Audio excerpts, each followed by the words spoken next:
Donald ট্রাম্পের মুখের কথা কি পরিমাণ যে হালকা, তবে পিওর পলিটিশিয়ান এটা তো বাস্তব। আমেরিকার সকল রেকর্ড ভেঙে কিন্তু সে ভোট পাইয়া শপথ গ্রহণ করছে। নির্বাচনের আগে পুতিনের খুবই শক্ত মিত্র ছিল ডোনাল্ড ট্রাম্প।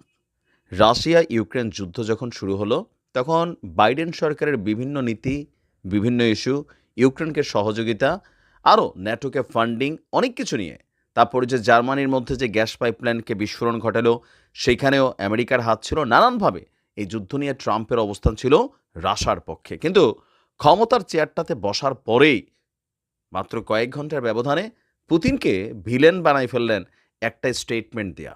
তবে রাশিয়া এটার প্রতিবাদ করেছে। ক্ষমতায় বসতে না বসতেই পুতিনের সাথে পাঙ্গা শুরু হয়ে গেছে ট্রাম্পের। তো ২০২৫ জুড়ে যে ভবিষ্যৎবাণীগুলো আছে, সেগুলো যে বাস্তব হবে, আমরা ট্রাম্পের একদিনের অনেকগুলা নির্বাহী আদেশ সেটা প্রমাণ করছে। পানামা খাল দখল করা হবে, এই করা হবে।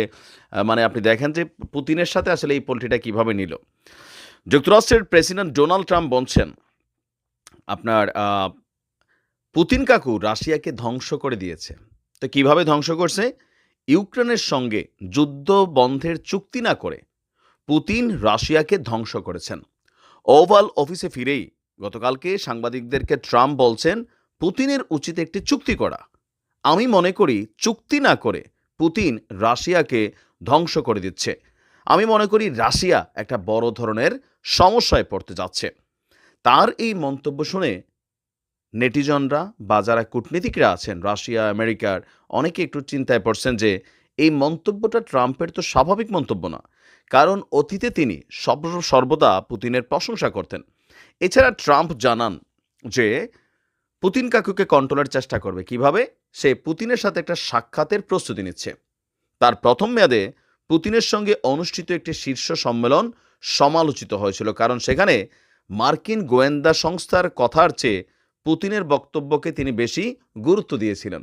তো সেই জায়গা থেকে সবাই মনে করত, ট্রাম্পও বলতো যে পুতিনের সাথে তার খুবই চমৎকার সম্পর্ক। আর এখন আইসা তার এই বক্তব্য দিয়া কি প্রমাণিত হইল? তবে দিন শেষে আবার একটু হালকা পোষা দিয়া দিছে, থাকে না একটা টিয়া দিয়ে আবার থাক যাও কিছু মনে করো না, একটা চুম্মা টুম্মা দিয়ে দিল। এরকম চুম্মা চুম্মা একটা বক্তব্য দিছে কি, যে আমি মনে করি পুতিন আমার কথা শুনবেন এবং তিনি একটি চুক্তিতে সই করতে চাইবেন। পুতিন নিশ্চয়ই খুশি নন, এটাও সে বোঝে, কারণ তিনি ভালো করছেন না। আমি বলতে চাই তিনি টিকে থাকার চেষ্টা করছেন, তবে বেশিরভাগ মানুষ ভেবেছিল এই যুদ্ধ ১ সপ্তাহেই শেষ হয়ে যাবে, কিন্তু ৩ বছর হয়ে গেল। ট্রাম্প বলছে যে রাশিয়ার অর্থনীতি, মুদ্রাস্ফীতি সহ নানান সমস্যায় রাশিয়া ভুগছে। আর আপনার ইউক্রেন প্রেসিডেন্ট জেলেনস্কি তাকে বলছেন যুদ্ধ শেষ করতে তিনি একটি শান্তি চুক্তি চান।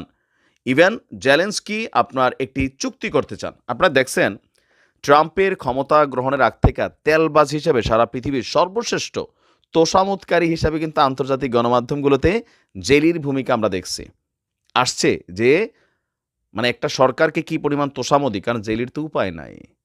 বাইডেনের বিপরীতে ট্রাম্প এতদিন যেই ধরনের বক্তব্য দিচ্ছেন, জেলির তো এমনি কলিজা চিপ দিয়েছিল যে ট্রাম্প বসার পরেই কথা ছিল যে ইউক্রেনের জন্য যেই মার্কিন যুক্তরাষ্ট্রের ফান্ড এগুলো আটকায় যাবে। আর এই কারণে আপনাদের খেয়াল থাকার কথা, গত বছরের শেষের দিকে ন্যাটোর হাতে এই ইউক্রেন যুদ্ধের একটা দায়িত্ব কিন্তু বাইডেন দিয়ে গেল, যে আমি যদি সইলেও যাই, ট্রাম্প এসে যদি কোনো পাগলামিও করে, তোমরা কিন্তু যুদ্ধটা চালাই যাবা, এই যুদ্ধটা যেন বন্ধ না হয় এই কারণে ন্যাটো মহাসচিবকে এই দায়িত্বটা দিয়ে দেওয়া হলো।